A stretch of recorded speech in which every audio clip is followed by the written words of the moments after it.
So in the last class, we have already done algorithm, and now this time we are doing flowcharts. What is flowchart exactly? The steps which you have written in the form of algorithm, now you are just converting those steps in a diagrammatical representation.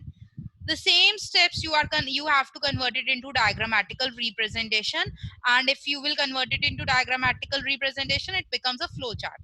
So flowchart is basically a diagrammatical representation of all the sequence of steps to be taken to solve a problem. For example, and for flowchart, for creating a flowchart, you always have to use few fixed symbols which you cannot change by your own wish. These are the fixed symbols which you have to use.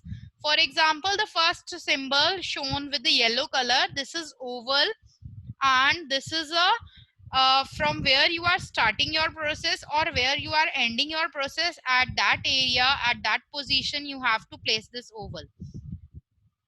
Next is parallelogram. Parallelogram is used to take the input and display output to the user.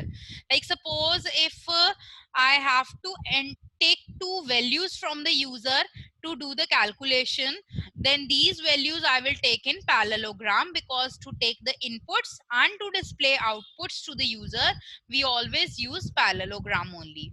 Next is rectangle. Rectangle is used to perform the calculations, whatever the calculation. Suppose the question is to calculate the sum of two numbers, then the formula where I will apply the formula or where I will write the formula, that will be in a rectangular box. Next is diamond. Diamond is a shape which is used to make decisions in flowchart. Like suppose if I have to decide number A is greater or number B is greater, which one is greater out of two numbers entered by user, which one is greater, then this decision you will make inside the diamond box only. And last one is the arrows, and arrows are the connectors or which will show you the flow of your program or the sequence of your program.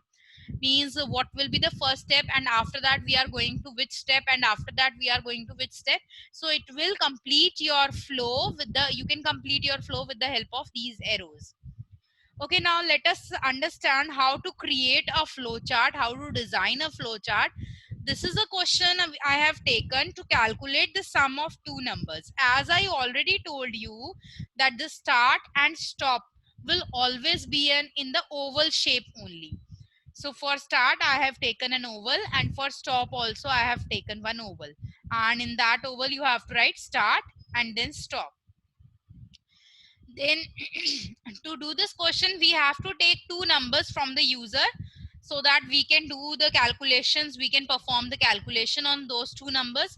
So to take the values from the user, to take input, and for the output, to display output, for both we use only parallelogram. So here we have written enter A and B in a parallelogram only. Then I told you that for to perform the calculations, you can use the rectangle. So here we are using rectangle, and in the rectangle I have written C equals to A plus B. You can write sum equals to A plus B. A, B and C all are the variables here. Variable means they are just storing any number in them. They are not, A and B are not getting plus by themselves. There is a number which we have stored in A, and there is a number which we have stored in B, and C is storing the number which is the sum of numbers which we have stored in A and in B. So C is equals to A plus B, means whatever the numbers we have saved in A and B, that will get it will calculate the sum of those numbers, and the answer will be saved in C now. And now we have to print the answer. So again we will take a parallelogram, and in parallelogram we will write print C. Print C means now you have to type or give the output. So we will write print C. This is how you can create a flow chart. Now let us understand with the help of one more example. Okay, now this time you have to check whether the number entered by user is divisible by 2 or not. For this, what we have done, First, we will take oval sign for start and stop. So we have inserted a oval for start and an oval for stop. Now we have to take only one number from the user which we have to check. So we will take a parallelogram as an input box, and there we will write enter A, enter the value of A. Now this time you don't have to do any processing, you don't have to perform any calculation. This time you have to check whether A is divisible by 2 or not. Divisible by 2 or not means every number can be divisible by 2, but you need to check that if I will divide a number by 2, that then the remainder is 0 or not. If the remainder is 0, it means the number is completely divisible by 2. If the remainder is not 0, it means the number is not completely divisible by 2. So here in a diamond shaped box, we are checking if A divided by 2 equals to 0. It means it is checking the remainder. If A divided by 2 equals to 0, if it is yes, then the message that has to be printed is it is divisible. If it is no, then the message has to be printed is it is not divisible. So we have two different messages this time.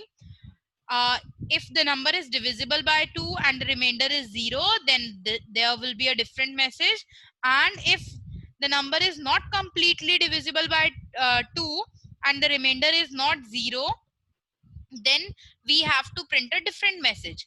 So here we will take one arrow this side, and in parallelogram we will write it is divisible, and here you will write yes, and here you will write no, and a different message you have to write it is not divisible, and then stop. Now these flow charts you don't have to do in the computer. You have to do it in the notebook only. Draw the flow charts in the notebook only, then click the picture of that flow chart, and you have to upload it as an exam in the Atlantic software. Now